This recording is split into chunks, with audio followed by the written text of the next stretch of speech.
함께 기도하시겠습니다. 사랑하는 하나님 아버지 감사드립니다. 이 시간 하나님의 말씀을 듣기 원합니다.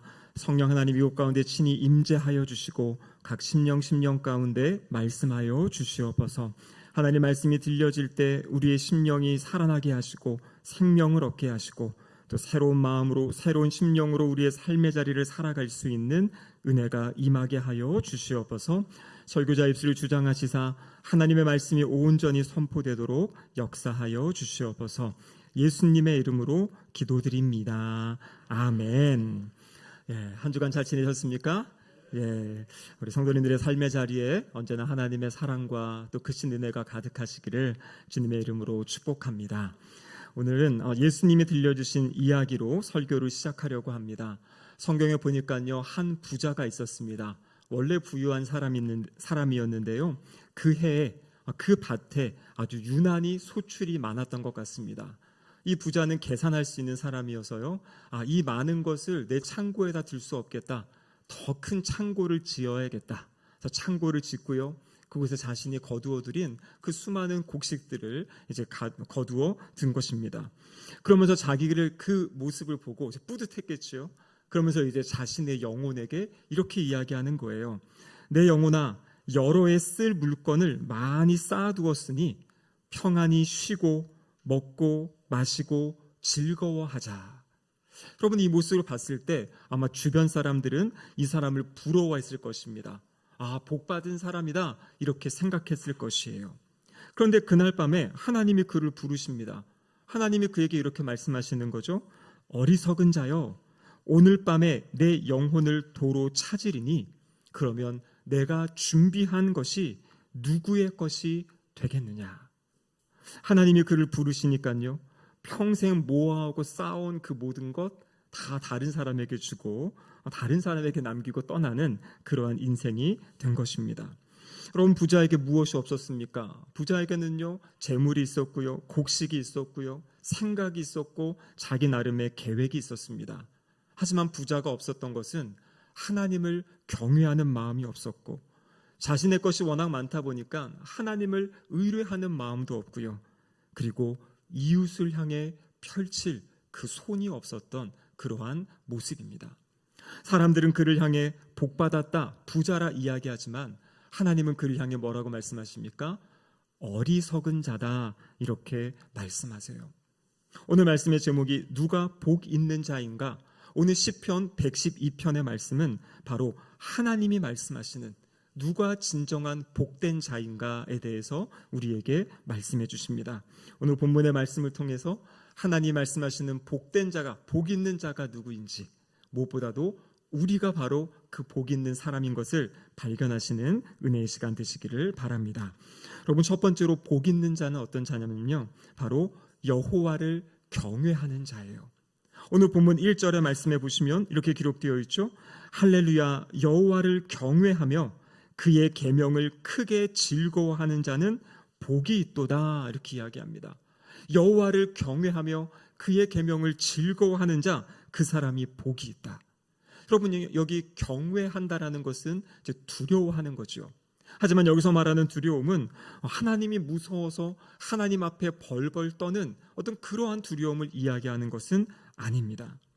하나님이 얼마나 크신지, 하나님이 얼마나 위대하신 분이신지, 하나님이 얼마나 거룩하신 분이신지, 이것을 바로 안 사람, 하나님 앞에 살아갈 때 함부로 살아갈 수 없다라는 것이에요. 하나님의 위대하심, 그 하나님을 경외한다라는 것은 무엇이냐면 그 하나님 앞에서 우리의 말을, 우리의 행동을 정말 살피며 거룩한 삶을 추구하는 그 모습, 그것이 바로 하나님을 경외하는 사람의 삶의 모습입니다. 그러니까 하나님이 어떤 분이신지를 바로 알고 그 하나님 앞에서 하나님 앞에 진실하고 신실하게 살려는 그 마음. 여러분, 그런데 이 사람에게 있어서는요, 하나님이 주시는 말씀 한마디 한마디가 어떤 말씀이겠습니까? 너무나 귀하고 소중한 말씀이에요. 그래서 이어지는 말씀이 무엇입니까? 그 사람, 하나님을 진실로 경외하는 사람은 그의 계명을 크게 즐거워한다, 이렇게 되어 있어요. 하나님을 오해하는 사람들은요, 성경에 있는 이 계명의 말씀, 율법의 말씀이 우리의 삶을 뭔가 억압하는 것 같고, 이것도 하면 안 되고 저것도 하면 안 되고, 이거는 해야 되고, 해라 하지 말아라, 무엇인가 나를 막 옮아매는 어떤 그러한 생각으로 하나님의 말씀을 생각하는 분들이 있어요. 여러분, 결코 그렇지 않습니다. 하나님의 말씀은요, 진리의 말씀이고 생명의 말씀입니다. 근데 이 말씀은 어떤 말씀이냐면, 하나님이 우리를 살리시려고, 하나님이 우리를 창조하셨을 때 그 하나님의 창조의 형상, 하나님의 형상을 따라 살아가는 존귀한 사람들로 살아갈 수 있는 그 방법, 그 길을 바로 이 율법의 말씀을 통해, 하나님의 계명의 말씀을 통해 우리에게 주신 것이에요. 그러니까 하나님께서 얘들아 이렇게 살아라, 이것이 가장 복된 삶이다, 이것이 가장 행복한 삶이다. 여러분, 그 말씀을 듣고요, 그 말씀에 즐거워할 수 있는 사람, 이 사람이 바로 복 있는 사람이다, 이렇게 말씀하고 계십니다. 여러분, 시편 전체의 서문의 역할을 감당하는 시편이 시편 1편입니다. 여러분, 시편 1편의 시작이 어떻게 되시는지 아십니까?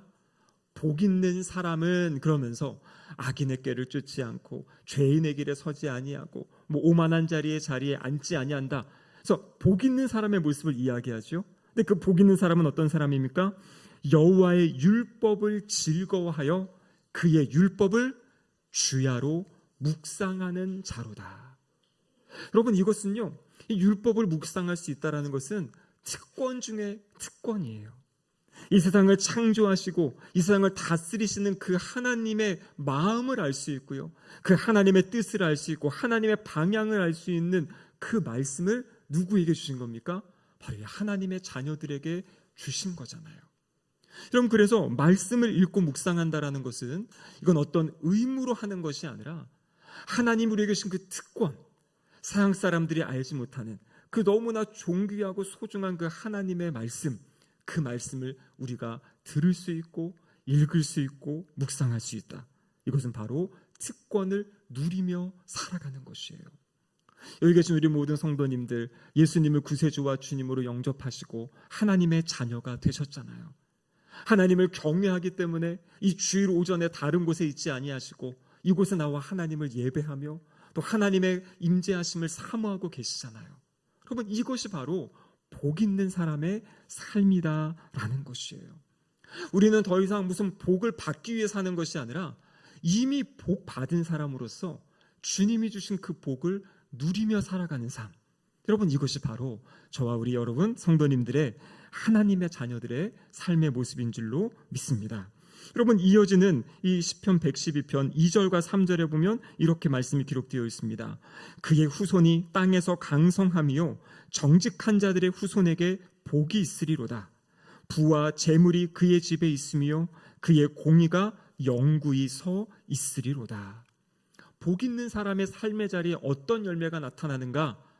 대표적인 것을 적어주고 계시는데요. 어떤 은혜가 있습니까? 후손이 강성하여진다. 그리고 부와 재물이 그의 집에 있을 것이다 말씀하고 계세요. 여러분, 근데 이 말씀을 오해해서는 안 되지요. 그렇다고 예수님 믿는다고 모든 사람이 부해지고 부자가 되고 그런 것을 이야기하는 것이 아닙니다. 여러분, 생각해 보세요.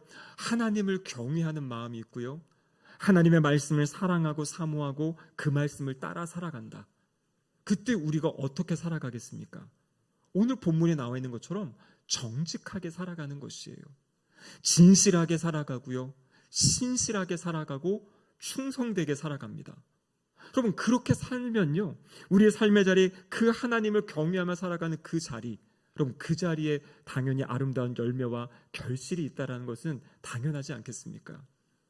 우리의 그 성실함, 신실한 진실함, 여러분, 그것만으로도 이 땅에서 은혜를 누리며 살 텐데 거기에 하나님이 주시는 은혜가 더 부어지니까요, 우리 성도들의 삶은 바로 복된 삶의 자리가 된다라는 것을 말씀하고 계시는 거예요.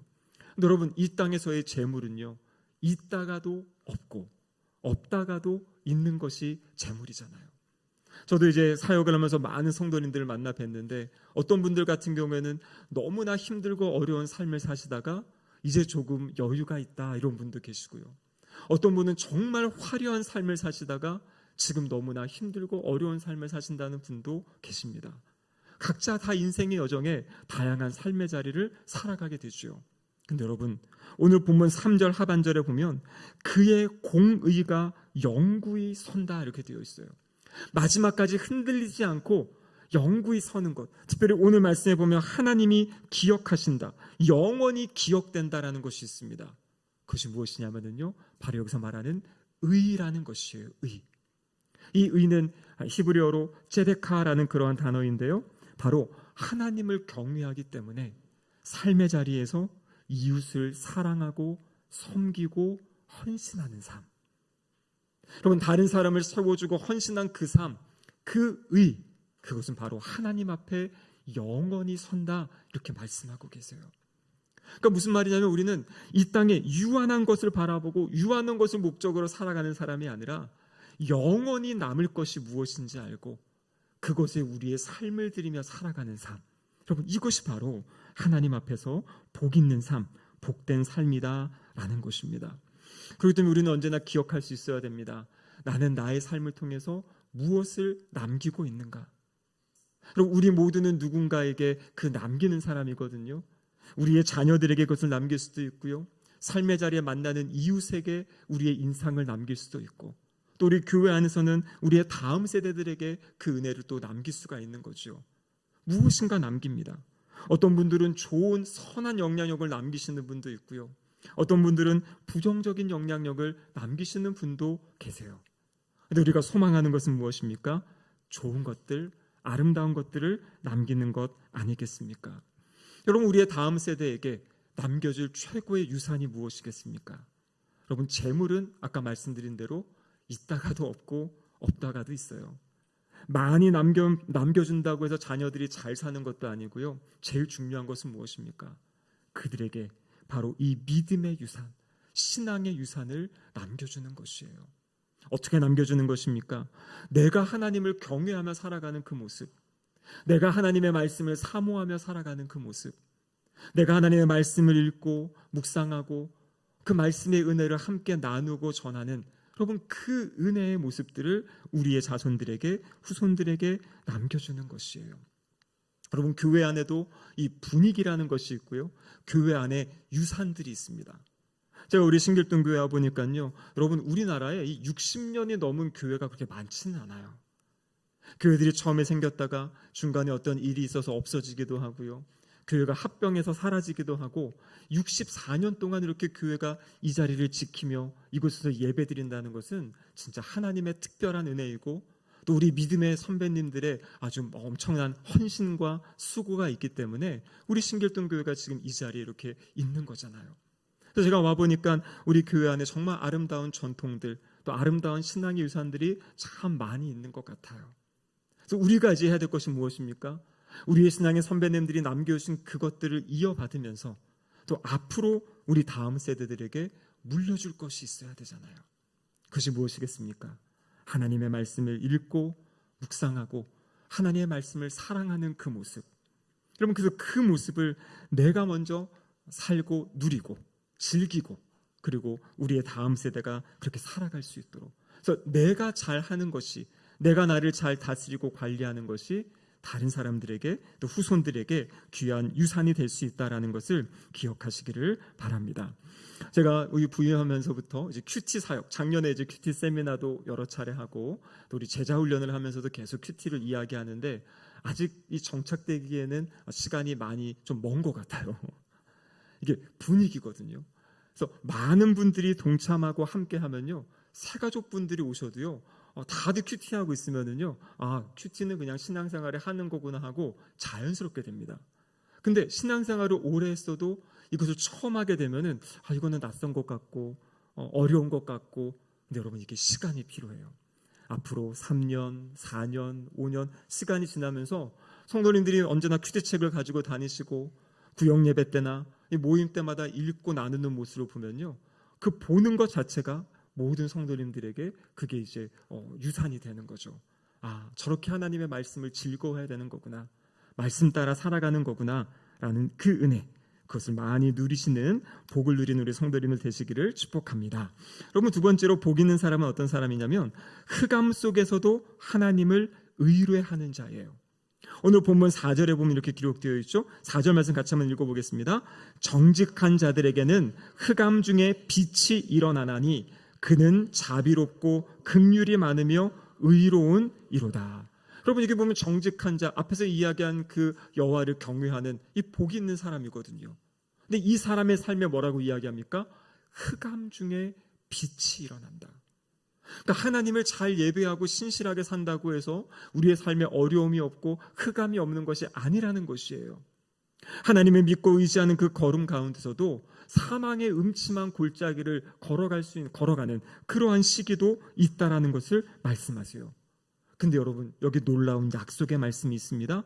정직한 자들에게는 흑암 중에 빛이 일어난다. 여기 빛이 일어난다는 것은 하나님께서 친히 빛을 비추신다라는 것이에요. 어두고 깜깜한 그 삶의 자리에 하나님이 빛을 비춰주신다. 그럼 어떠한 역사가 일어나겠습니까? 그것이 밝아지잖아요. 회복되고 살아나는 은혜가 있는 것이에요. 여러분, 이 흑암의 가운데 하나님을 만난 사람, 그 사람의 모습은 이어지는 자비롭고 긍휼이 많고 의로운 사람이 되는 것이에요. 우리 인생의 고난의 시간들, 고난의 여정들을 통해 하나님은 우리를 만나주세요. 그때마다 우리에게 빛을 비춰주십니다. 고난의 여정을 겪어가며 다른 사람의 아픔을 알게 되고요, 힘든 어려움들을 보게 되고, 그렇기 때문에 이 사람의 마음이 어떻습니까? 점점 자비롭고 긍휼한 사람, 의로운 사람. 여러분, 그런데 이것은 시편 111편, 바로 앞에 있는 111편에 하나님의 성품을 지금 이야기하고 있는 거예요. 무슨 말입니까? 흑암 가운데 하나님은 빛을 비춰주시고요, 끊임없이 우리를 하나님의 성품을 닮은 사람으로 변화시켜 가시고 빚어가시는 그 은혜의 역사가 있다라는 것을 이야기하고 있습니다. 여러분, 이런 사람들, 흑암 속에도 하나님이 빛을 비춰주신다는 것을 믿는 사람, 그 사람은요, 7절의 말씀에 보면 이렇게 되어 있습니다. 같이 한번 읽어보시죠. 그는 흉한 소문을 두려워하지 아니하며 여호와를 의뢰하고 그의 마음을 굳게 정하였도다. 여러분, 우리의 삶에는 끊임없이 흉한 소문들이 들려올 때가 있어요. 우리는 평안하다, 우리는 괜찮다 하는데, 여러분, 저 먼 곳에서의 전쟁이 우리의 어떤 기름값이라든지 우리의 경제에 미치는 영향들이 다 연결이 되잖아요. 그 외부에서 싸우는 그 모든 것이 우리와 연결됩니다. 내가 신실하게, 내가 진실하게 살아도 외부의 환경이 바뀌어버리면 우리의 삶에는 어려움이 찾아오는 것이 일반적인 일이에요. 근데 오늘 본문에 그렇게 주님을 경외하고 복 있는 사람의 모습 무엇이라고 이야기합니까? 두려워하지 아니한다. 왜 그렇습니까? 여호와를 의뢰하기 때문에. 여러분, 진짜 복 있는 사람이 누굴까요? 힘들고 어려울 때 자신의 마음을 쏟아놓고 토해낼 수 있는 그 대상이 있는 사람이에요. 내가 정말 어려운데 나를 도와줄 수 있는 사람이 있으면, 여러분, 우리는 이 땅을 살아갈 때 힘을 얻고 살아갑니다. 근데 여러분, 주변에 돌아보세요. 그런 사람이 있습니까? 있는 분도 계실 수 있어요. 하지만 대부분은 그렇지 않아요. 결국에 힘들고 어려울 때 보면, 그래, 나는 혼자구나, 이런 말씀들 많이 하시죠. 근데 여러분, 중요한 것은 무엇이냐면, 어떠한 사람도 나를 다 도와줄 수 없고 나를 이해해 줄 수 없고 공감해 줄 수 없어요. 하지만 우리가 믿는 하나님은요, 우리가 무엇을 이야기하든 어떠한 것을 이야기하든 우리를 들어주시고요, 우리를 공감해 주시고, 무엇보다도 우리의 삶에 역사하신다라는 것이에요. 우리의 삶의 자리를 바꾸실 수도 있고요, 그 자리를 이겨나갈 수 있도록 우리의 마음에 빛을 주셔가지고, 상황은 힘들고 어렵지만 그 믿음을 가지고 걸어갈 수 있는 힘을 주시고 능력을 주시는 분, 성령 하나님을 보내셔가지고 우리의 은사를 주시고 살아갈 수 있는 능력을 주시는 분이 바로 우리가 믿는 하나님이에요. 여러분, 그렇기 때문에 하나님을 알고 살아간다. 오늘 본문의 이야기처럼 하나님을 의뢰하고 살아간다. 하나님을 의지할 수 있고 하나님께 우리의 모든 것을 맡길 수 있는 사람, 그 사람이 어떤 사람입니까? 복 있는 사람이에요. 삶의 자리는 끊임없이 여러 가지 문제들이 찾아옵니다. 나는 성실하게 살았는데 그런데 실직하는 경우도 있고요, 정직하게 건강을 막 관리하며 살았는데 갑자기 육신의 아픔 가운데 나의 건강이 무너질 때도 있고요, 나는 흩어주고 나누며 잘 산다고 살았는데 여러 가지 어려움이 찾아오는 그런 상황도 있어요. 그것이 우리의 믿음의 삶, 또 신앙의 여정 가운데 있습니다. 근데 우리가 기억해야 될 것은 무엇입니까? 오늘 이 주시는 이 말씀, 바로 하나님께서 흑암 가운데 빛을 일으키신다. 하나님은 나의 그 어두운 삶의 자리를 밝혀주신다. 여러분, 이것이 바로 복 있는 사람의 믿음의 고백인 줄로 믿습니다. 그렇기 때문에 8절에 보니까요, 그의 마음이 견고하여 두려워하지 아니할 것이라. 여러분, 여기서 견고하다라는 것은 닻을 내린다라는 것이에요. 배가 이 닻을 내리고 있으면 이 풍랑이 있어도 흔들릴지언정 떠내려가진 않는다 그래요. 우리 성도의 삶이 마찬가지입니다. 우리가 평안한 이유는 언제나 우리의 삶이 잔잔하기 때문이 아니에요. 우리의 마음, 이 마음이 하나님께 닻을 내리고 있기 때문에 어떠한 파도가 오고 어떠한 풍랑이 와도 하나님이 나를 지켜주신다. 하나님이 나를 보호해 주신다. 그렇기 때문에 우리가 어떻게 하는 겁니까? 힘들 때마다, 어려울 때마다, 도움이 필요할 때마다 나아가서 하나님께 기도하는 거잖아요. 제가 어제도 우리 청년들이랑 제자훈련을 하다가 기도에 대한 이야기를 좀 나누는데요, 한 친구가 그러더라고요. 이런 거를 기도해도 될지 몰라서 잘 기도를 못하겠다고. 근데 제가 그런 얘기를 했어요. 무조건 다 하나님께 구해라. 여러분, 내가 잘못 구하면 하나님이 안 들어주세요. 그렇죠? 들어주시고 말고는 하나님의 주권이거든요. 근데 나는 부족하고 연약하기 때문에 하나님께 구하는 거예요. 정말 내가 필요하고, 내가 정말 필요하기 때문에 하나님, 저 이게 정말 너무나 필요해요. 하나님, 저의 삶의 자리에 이 은혜가 필요합니다라고 내가 하는 것은 무엇입니까? 그냥 어린아이같이 하나님께 구하는 거예요. 여러분, 그것이 얼마나 감사합니까? 구할 수 있는 분, 또 나의 말을 아를 수 있는 분, 그분 앞에 나아갈 때마다 우리를 또 품어주시고 세워주시는 분, 그분이 우리 안에 계신다라는 거죠. 여러분, 다윗의 삶에는 여러 가지 어려움의 시간들이 있었습니다. 블레셋에 가서 이제 사는 때였는데요, 이 시글락이라는 곳으로 이 전쟁에 나갔다가 돌아왔는데 바로 이 성읍이 다 무너지고요, 가족들이 다 잡혀가고, 그 모습을 보니까 부하들이 이제 다윗에게도 막 대항을 하는 거죠. 얼마나 다윗의 마음이 힘들고 어려웠겠습니까? 그때 다윗이 이러한 고백을 합니다. 사무엘상 30장 6절에 보면 이렇게 되어 있어요. 다윗이 크게 다급하였으나 그의 하나님 여호와를 힘입고 용기를 얻었더라. 절망의 순간이었는데요, 다윗이 한 것이 무엇입니까? 여호와를 힘입고 용기를 얻었다. 사모냐 성경에 보면요, 자기가 믿는 주 하나님을 더욱 굳게 의지하였다. 상황이 힘들고 어려울수록 하나님을 더 굳게 의지하는 것, 하나님을 의지하며 살아가는 삶, 여러분, 그것이 바로 복 있는 삶이다라는 것이에요. 마지막 세 번째로 복 있는 삶, 어떤 삶입니까? 흩어 나누며 살아가는 삶이 복 있는 사람이에요. 오늘 본문 9절에 이렇게 기록되어 있습니다. 그가 재물을 흩어 빈궁한 자들에게 주었으니 그의 의가 영구히 있고 그의 뿔이 영광 중에 들리리로다. 그럼 복 있는 사람은 누구냐면 자신이 가지고 있는 것을 나누어 줄 수 있는 사람이에요. 아까 처음에 부자는 어떻습니까? 자신이 하나님이 주신 그 은혜를 쌓아두려고만 하고 자기 혼자서 그것을 즐기자고만 했던 사람이 그 어리석은 자라고 하나님 말씀하셨죠. 그런데 오늘 여기 보면 진정한 복 있는 사람, 의로운 사람은 누구인가? 하나님이 주신 그 재물을 다른 사람과 나누며 흩어주는 그러한 사람이에요. 그 사람을 향해 뭐라고 이야기합니까? 그의 의, 그가 한 그러한 아름다운 행동이 영구히 있을 것이다. 그리고 그의 뿔이 영광 중에 들리리로다. 하나님이 그 사람을 세워주시겠다는 거예요. 여러분, 예수님도 말씀하시지요.